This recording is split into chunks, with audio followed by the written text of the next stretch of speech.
Hello everyone, আসসালামু আলাইকুম। So আমাদের থাইল্যান্ড এপিসোডের ভ্যাট কীভাবে রিফান্ড করবেন সে বিষয়ে আজকে আমাদের ভিডিও। তো ফার্স্ট অবস্থায় বলে নিই, যদি আপনি কোনো কিছু পারচেস করেন লাইক আছে 2000 বাতের উপরে, তাহলে আপনি সেটাতে ভ্যাট রিটার্ন করতে পারবেন। তো আমি যেহেতু ম্যাকবুক নিয়েছিলাম, সেক্ষেত্রে আমি ভ্যাট রিটার্নের জন্য অ্যাপ্লিকেশন করি অ্যান্ড কীভাবে করি সেই প্রসিডিওরটা শিখিয়ে দিচ্ছি।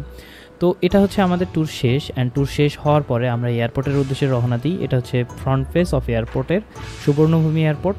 দেন আমরা এয়ারপোর্টের ভিতরে প্রবেশ করি, অ্যান্ড প্রবেশ করার পরে আপনারা যখন এই দিক দিয়ে যেতে থাকবেন, এটা যাওয়ার পরে দেখবেন এখানে সিরিয়াল নাম্বার থাকে।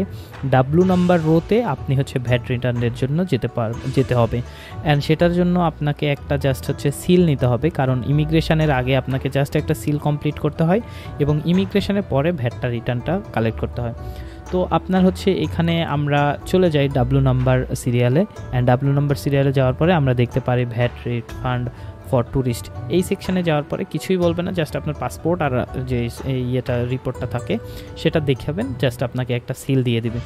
অ্যান্ড সিল দেওয়ার পরে ইমিগ্রেশন কমপ্লিট করতে হবে। সো অ্যাজ এ বাংলাদেশি আপনি যদি হয়ে থাকেন, তাহলে এন নাম্বার রোতে আপনার হচ্ছে বাংলাদেশিদের আমাদের হচ্ছে হয় বোর্ডিং পাসটা হয়, সেখান থেকে আমরা ওয়েস্ট বাংলার বোর্ডিং পাস নিই এবং হাতের ডান দিকে আপনার ইমিগ্রেশন করার জন্য যেতে হয়। অ্যান্ড ইমিগ্রেশন কমপ্লিট হওয়ার পরে আপনি হচ্ছে ভ্যাট রিফান্ডের জন্য এই জায়গাতে আসতে হবে। এই জায়গাতে আসতে হলে আপনাকে মিনিমাম 1 থেকে 2 ঘন্টা আগে আসবেন, অনেক ট্যুরিস্ট থাকে। সো এটা কমপ্লিট করার পরে আমি আমার 1900 বাতটা পেয়ে যাই। সো এটা আসলে অনেক একটা ইন্টারেস্টিং এক্সপিরিয়েন্স। সো এই ছিল টোটালি মূলত ভিডিও। সো ধন্যবাদ সবাইকে, ভালো থাকবেন, আসসালামু আলাইকুম।